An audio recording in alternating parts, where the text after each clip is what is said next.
दर्शकवृन्द, तपाईहरुलाई हामीले यो त्रिशुली नदी आसपास रहेका ड्रोनको फुटेज देखाइरहेका छौं र हामीले दिवस बस्नेतको फेसबुक वालबाट यो फुटेज प्राप्त गरेका हौं र तपाईहरुलाई देखाइरहेका छौं त्रिशुली ढुङ्गे आसपासका यो ड्रोन फुटेज।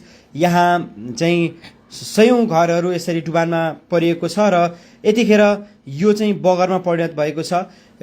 यो चाहिँ चाइनाबाट आएको हिम पहिरोको बाढी भन्ने हामीले जानकारी प्राप्त गरेका छौं र विशेष गरी यो पहिरोले ठूलो विनाश निम्ति आएको छ।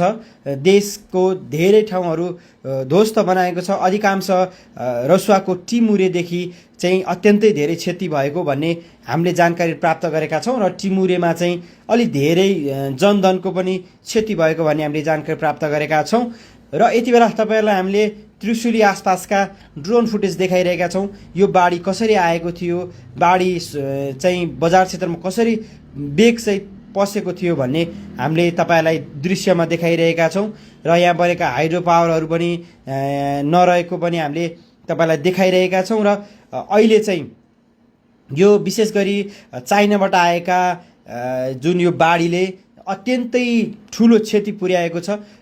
देशमा ठूलो संकट निम्ति आएको छ र ठूलो जनधनको क्षति भएको आकलन गरिएको छ र अहिलेसम्म के कति क्षति भएको भन्ने विवरण यकिन भएको छैन।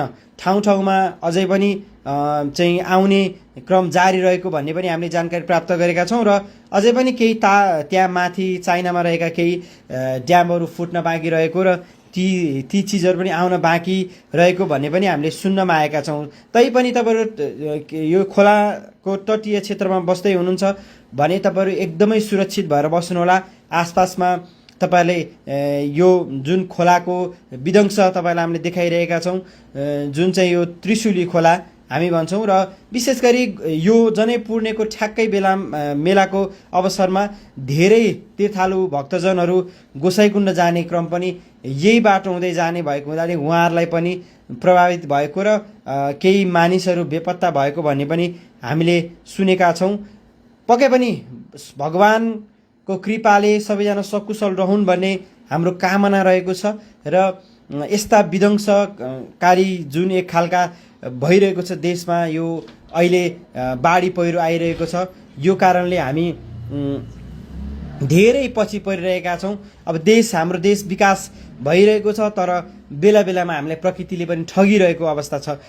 तपाईलाई अहिले ठ्याक्कै त्रिशुलीको र ढुङ्गे आसपासको ड्रोन फुटेज हामीले देखाइरहेका छौं र ड्रोन फुटेज विवश बस्नेत को फेसबुक पेजबाट हामीले विवश बस्नेतको फेसबुकबाट हामीले प्राप्त गरेका हौं र उहाँलाई विशेष धन्यवाद। उहाँले स्थलगत त्यहाँ के भइरहेको छ भन्ने चाहिँ देखाइदिनु भएकोमा हामी विशेष धन्यवाद दिन चाहन्छौं। तपाईहरुलाई अहिले चाहिँ ठ्याक्कै हामी रिपोर्टिङ गरिराख्नेछौं। के हुनेछ भन्ने कुरा हामी हरेक देखाउनेछौं। धन्यवाद।